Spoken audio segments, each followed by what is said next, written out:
Capítulo 20. Tempestade hidromagnética. 6 de setembro de 1979, quinta-feira. Fase da lua cheia, às 8 horas. Recolhi-me ao leito às 20 horas e 8 minutos, ao pressentir a presença de algumas consciências para as tarefas da noite. A temperatura ambiente devia estar a uns 20 graus centígrados.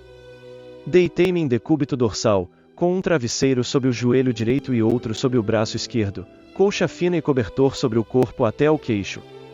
Não aconteceram exercícios, houve tempo apenas para breve concentração e comunicação com os amparadores. Relato da projeção. Ocorreu-me imediata projeção e a minha consciência despertou plenamente entre duas consciências amigas, a benfeitora de sempre, Aura Celeste, e um companheiro de elevada expressão evolutiva.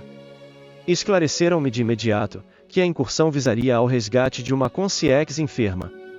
Em minutos, atravessando rapidamente o espaço, atingimos uma área no continente, junto ao mar, costa deserta sob tempestade de amplas proporções, que parecia atingir o auge àquela hora, entre ribombos de trovões, faíscas sucessivas e bátegas em turbilhões escachoantes. Informaram-me que, junto à tormenta física, ocorria chuva torrencial de recursos magnéticos de dimensões avançadas na região, objetivando a limpeza periódica das espessas formas pensamento, nas cavernas subcrustais que se ramificavam pela crosta sob os morros e penhascos selvagens, infiltrando-se pelas entranhas da terra. A tempestade assemelhava-se a vasto maremoto e terremoto conjugados, levantando ondas imensas, soerguendo o solo e fazendo tremer as estruturas de todo o cenário. As cavernas começaram a ser inundadas por verdadeiros rios interiores, forçando a saída de animais, talvez ratazanas, dos covis de terra sólida, bichos nas águas, principalmente ariranhas de olhos coruscantes na escuridão, e morcegos desvairados cortando os ares. Todos tentavam sair em pânico dos saguões das galerias múltiplas, umas amplas e altas, outras acanhadas e baixas, a se multiplicarem em furnas, precipícios e gargantas no recôndito da massa terrestre. Fazíamos a passagem sobre os elementos, deslizando com a emissão do potencial das forças mais íntimas para flutuar acima dos bichos e atravessar as revoadas de morcegos. O ambiente gélido das furnas, com exalações desagradáveis poluindo o ar, mostrava o hórrido belo com toda a magnificência possível, além de qualquer pesadelo. Entre as cores das pedras escalavradas das paredes e a majestade estática das estalactites e estalagmites, os numerosos magotes de consciências padecentes, alienados mentais sem corpos humanos, ainda profundamente densificados, sentiam os efeitos magnéticos e evidenciavam distúrbios psicológicos das convulsões indescritíveis dos elementos, correndo espavoridos e exibindo assombro indefinível nas carantonhas pelas galerias espraiadas em labirintos, num assalvice quem pudera deprimente e aterrador. Os recintos tenebrosos das cavernas pareciam transformados em catacumbas do horror. Angustioso pavor campeava nas fisionomias e nos gestos dos grupos desventurados que se amontoavam onde podiam, com as consciências perturbadas, muitas atonitas, algumas vacilantes, buscando apoio desesperado e inencontrável uns nos outros. Profunda compaixão brotava, espontânea, em todos nós que presenciávamos as cenas inesquecíveis atravessando o ambiente a meia altura, procurando manter-nos flutuando pouco acima, na posição difícil de espectadores impotentes ante o realismo da catástrofe programada. Era necessário dominar as emoções e abafar os impulsos de choro convulso.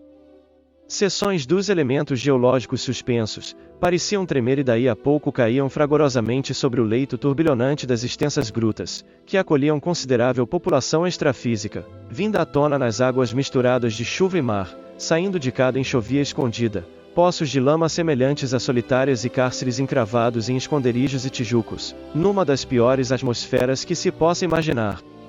Agentes da TACOM, tarefa da consolação, em pequenas equipes luminescentes, chegavam para os trabalhos de cooperação fraternal, em levas contínuas, durante e após a tempestade hidromagnética. Ao passar os últimos efeitos da bomba d'água, veio a calmaria do período pós-terremoto e as consciências aproveitaram a ocasião esperada para a visita, encontrando quem procuravam e arrebatando com zelo inexcedível, a pequena enferma, de um dos tugúrios indescritíveis em sombras perenes, situado nos recessos mais absconsos das valas, socavões e lapas profundas. A esquálida criatura dava a impressão de criança oligofrênica deformada, imersa em profunda noite de idiotia, os olhos vitrificados, inteiramente alheia às ocorrências da tempestade, como se vivesse num mundo próprio de pesadelo contínuo. Na qualidade de consim, funcionei como doador comum de energias. Reduzido grupo de consciências desequilibradas ainda tentou impedir o recolhimento da doentinha colocada a dormir, mas foi dissuadido naturalmente de fazê-lo pelas defesas magnéticas instaladas pelos pensenes da equipe de resgate. Na fase última da incursão, quando deixava o local junto das duas consciências e mais a criança extrafísica, elevaram-se objurgatórias e protestos de consciências remanescentes, de horrenda figura, que começavam a comemorar o fim da tempestade numa orgia bizarra, declamando, estentoricamente, versos pornográficos, pornofônicos, atribuídos a Bocage. A saída daquele ambiente e a volta após a tempestade foram fáceis e rápidas. Um dos companheiros extrafísicos com bondade exuberante, encarregou-se de levar carinhosamente a doentinha. Era chegado o momento de retornar ao soma. A análise da projeção. Ao despertar-me, ainda com as imagens vívidas da tempestade, ratazanas, ariranhas e morcegos, meu cérebro traduzia apenas os ecos desmaiados das inexprimíveis sensações conscienciais sofridas pelo ser longe dali, momentos antes. O soma permanecia na mesma posição em decúbito dorsal tranquilo. Consultei o relógio, era 9h51 da noite. Duração do afastamento do psicossoma, 1h40. Surgiram energias mais poderosas, veio a consciência aura celeste pela psicofonia e transmitiu instruções fraternas à minha esposa que acabava de entrar no quarto para dormir. Após a mensagem, dei início ao registro no escritório do apartamento. O tempo continuava bom em Ipanema.